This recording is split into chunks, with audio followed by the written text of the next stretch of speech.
The topic today is burnout, and it's very often poorly and misunderstood.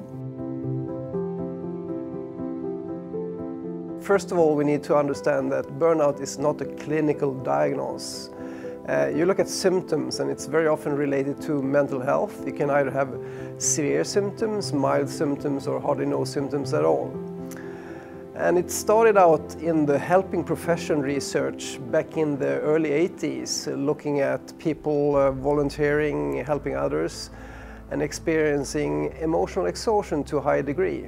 And when it came to occupational research, it got really started among nurses, doctors, teachers, really those helping professions. And when it came into sports, that was really looking at athletes who doesn't really fit to the helping profession, but still a lot of stress, a lot of demands. So Tom Redeke published a paper back in 1997 on athlete burnout, and also later developed the athlete burnout questionnaire with Al Smith, which has been really important to progress the research in sports psychology in this field. We have also been looking at coach burnout, which is really more aligned with the former and original research on helping professions.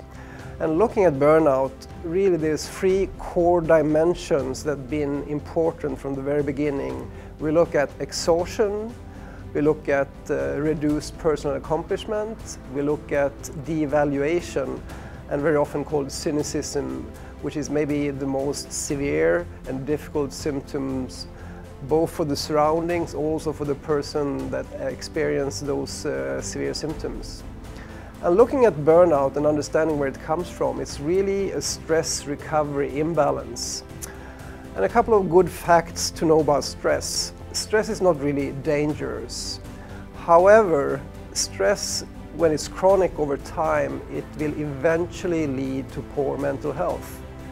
The trick is we don't know when. And looking at recovery, we can look at recovery in two different pathways. It's really either unwinding when there's a lot of stress going on, or when you're really fatigued and possibly exhausted, trying to find energy and uplifting activities, which is also important for recovery.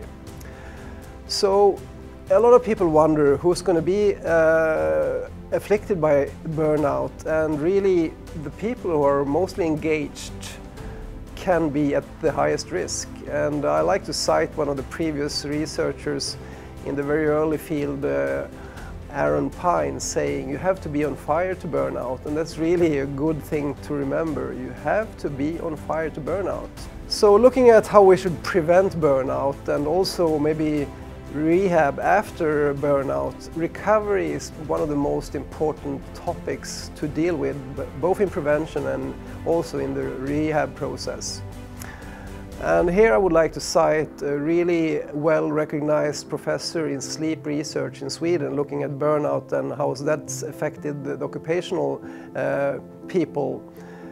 He still claims today, I ask this question to him every time I see him, he still claims today, if everyone would sleep with 8 hours each day with high quality, we would see zero burnout in society. And I think that's a strong message to take home. Sleep well, 8 hours with good sleep quality, we would see zero burnout in society.